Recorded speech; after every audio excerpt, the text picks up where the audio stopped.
Hi everyone, I'm Nick Olivo, and today we're going to see how to automate layer actions for D&D 5th edition in Roll20. And there are two approaches to doing this. One uses the API and thus requires a pro account, and the other does not, and I'll show you both approaches during this video. Before we dive in, I'd just like to thank Roll20 for sponsoring this video. Very powerful monsters, such as beholders or liches or dragons, have layers that are imbued with magical effects, and these effects come into play during combat. Mechanically, what this means is that on initiative count 20, a layer effect fires. And for a beholder, this could be that tentacles burst from the wall and try to grapple the party. Or for a lich, it can be that negative energy floods the area and heals the lich while harming the heroes. Or for a red dragon, it can be that volcanic gas bursts out of fissures or magma erupts and flows down towards the heroes. Whatever it is, these make the battle all the more treacherous and memorable. But it's very easy to forget to include them in combat because the layer actions are not part of the regular monster character sheet. So what I want to do today is show you how you can automate these actions so that you don't forget to include them in combat and just hopefully speed up the process along the way. Let's dive in. So here we are in our game. We've got an ancient red dragon, a couple of magma methods, and two heroes who are in for a really interesting afternoon. So let's go ahead and set up the automation for our red dragon's layer actions. So the first thing we're going to do is go over to the Journal tab, and we're going to add a new character sheet. And we're going to call this character sheet Red Dragon Lair. And we'll save changes. Now, what we do with this character sheet, whether you make it a regular PC character sheet or an NPC, doesn't really matter. I'm going to say NPC here, because all that really counts is this attributes and abilities section. This is really all we care about.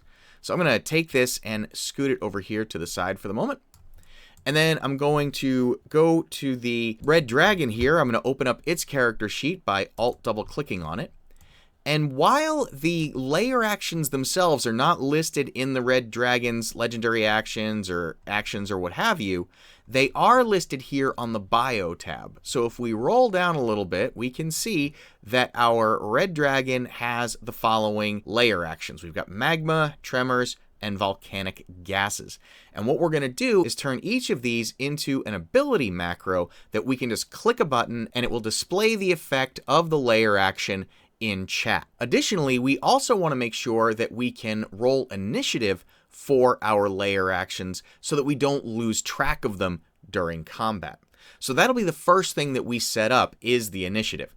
So I'm going to go to the ability section here and click add, and we're going to call this initiative, and the command that we're going to put into the initiative ability looks like this. What we're saying here is whisper to the GM, and whatever token is currently highlighted, set its initiative value to 20 and send it into the turn tracker. So we're going to select that and we're going to say show as token action.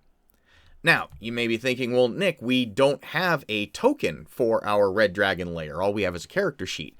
And you're absolutely right on that. So let's go ahead and let's create a token real fast. And the easiest way to create a token in Roll20 is to just actually make a die roll. So I'm going to make a D20 die roll here, and I'm just going to drag the die roll onto the map.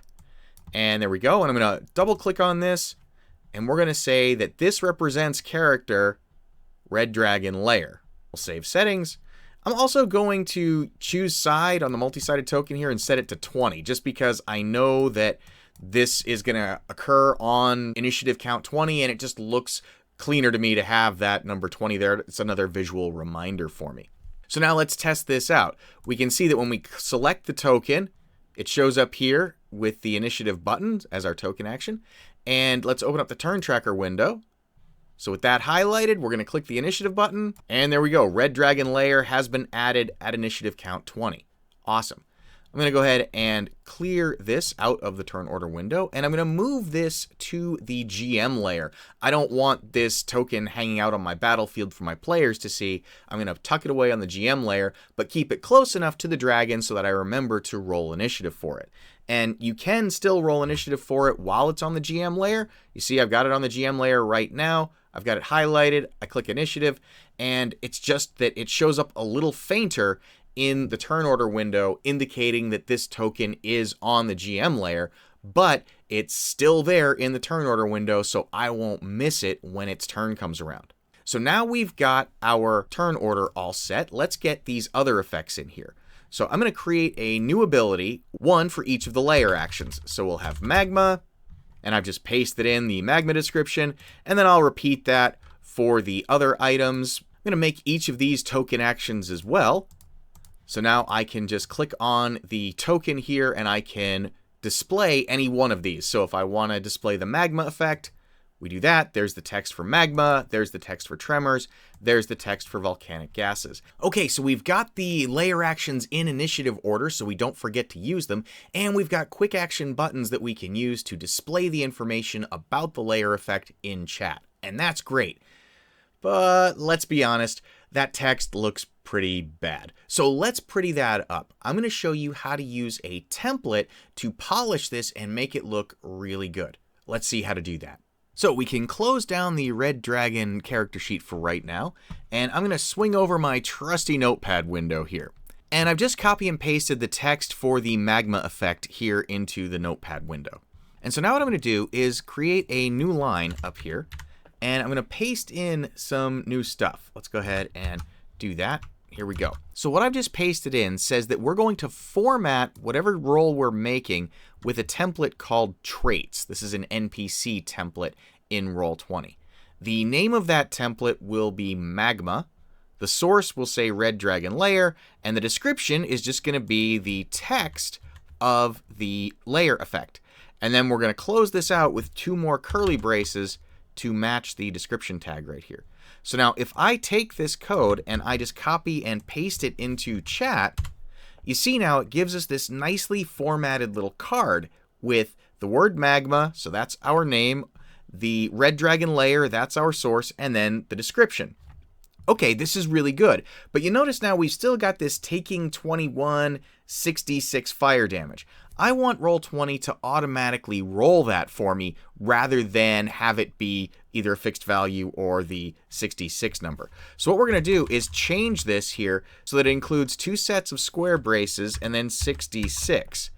And now, when I run this again, you see that we actually have the die rolls being made, and our party needs to make a DC 15 dex save or take 16 fire damage. So what I'm going to do now is just copy and paste this and replace what I already have in the Magma button. There we go. And now we click that, we get this nice output. And now I'm just going to repeat this for the other two layer actions. So that would look like this. So we've got the same thing done for the Tremor and the same thing done for the volcanic gases. Again, I'm just going to copy and paste these into the appropriate button here. Okay, so that's done. So now when I click Tremor, we get our Tremors and our volcanic gases. We get our volcanic gas displayed nicely. And these ones don't have any die rolls being made, so we don't need to modify any of the other text. It's just going to be the straight description as it is. So that's how you can automate layer actions if you don't have access to mods and the API in Roll20. But if you do have access to mods, that is, you do have a pro account, then we can take this a step further so that every time initiative count 20 rolls around, a menu gets displayed in chat with buttons for each of those layer actions, and you just click whichever one you want to fire. Let's see how to set that up. So the first thing you're going to need is the OnMyTurn script, which is available from the arcane scriptomancer himself, the Aaron. Thank you, Aaron, for everything that you do. I'm going to put a link down to where you can get this code in the video description, and we're just going to copy this code right here as it is. Copy that and jump into our game's settings page, and we're going to say new script, paste in the code we just copied, and we're going to call this OnMyTurn. With that done, we're going to save the script. That'll restart our API sandbox, and now we're ready to use it. Okay, so jumping back into our game, what OnMyTurn's going to do is look to see whose turn it is in the initiative order, look at their character sheet, and see if there is an ability there called OnMyTurn. And if it finds OnMyTurn, it's going to run whatever's inside of the OnMyTurn ability. Now, quick safety tip, OnMyTurn is case sensitive, so you do need a capital O, capital M, capital T. So now what we need to do is define what we want OnMyTurn to do. And what I want it to do is to run a menu that looks like this, where I get this little pop-up that tells me, okay, I can run magma, I can run the tremor thing, or I can run volcanic gases. So how do we create that? Well, bringing back our trusty notepad window here, what we're starting out with is a whisper command to the GM, just like we saw earlier. The template that we're using is called NPC action. That's what gives us this layer actions here with the sort of fading red bar. The name is layer actions, like as you can see, and then the description is what lives inside of the layer action template underneath that red line. And you can see we got these 3 buttons. So to create those buttons, we use these square brackets and then whatever we want the name to appear on the button. So I've got a button for magma, a button for tremor, and a button for volcanic gas. After each of the buttons, no space here, these are right next to each other, then it's a parenthesis, a tilde, which is on the key next to the number 1 if you're on a US keyboard, and then the name of the character sheet that we're pulling an ability from, and then the name of that ability. So we're using the Red Dragon Lair character sheet and the Magma ability, then the Red Dragon Lair character sheet and the Tremor ability, and the Red Dragon Lair sheet and the Volcanic Gases ability. Important thing to know here is these abilities have to appear exactly as they are on the character sheet. If I tried to run Volcanic Gases without the hyphen in there, if I just left it like this and run this, it will not work. The button pops up just fine, but when I click on the button, it says it can't find an ability called Volcanic Gases. So you need to have this display exactly as it's shown right here. So now all I'm going to do is copy this, paste it into OnMyTurn, save that. I'm going to actually take out the token actions here because I don't want to clutter up my screen too much. Let's scoot the notepad window out of the way. We'll minimize the Red Dragon Lair character sheet. And I'm going to roll initiative for all of my characters. All right, so I've rolled initiative for my characters. I've got the layer action token right here, so I remember to click on it, and I'll roll initiative for that. You can see it's added it in there. Let's go ahead, let's sort the initiative order. And because it's at the top of the round and came in first, we had the layer action menu automatically pop up from the OnMyTurn script. So now I'm going to go ahead and let's start out with a tremor and have my players each need to make a DC 15 dex save or they get knocked prone. We're going to advance. We'll have our magma methods come down and they're going to do their thing. All right, so they attack with their fire breath. And then my bard Fludaria takes her turn. My paladin Ostora takes her turn. The other magma method's going to come down and do something. And then the dragon's going to do its thing. And then we're back around to the Red Dragon Lair. And again, there are layer actions right there popped into the chat so we don't forget to use them. And now we're going to hit the players with some volcanic gas and they need to make that DC 13 con save. So now by having this in place, we're not going to forget to use those layer actions, and that's going to make the fight all the more challenging, dramatic, and ultimately memorable. So there you have it. That's how you can automate layer actions in Roll20. I hope you found this video helpful. If you did, please give it a like and consider subscribing. And until next time, folks, have a great day.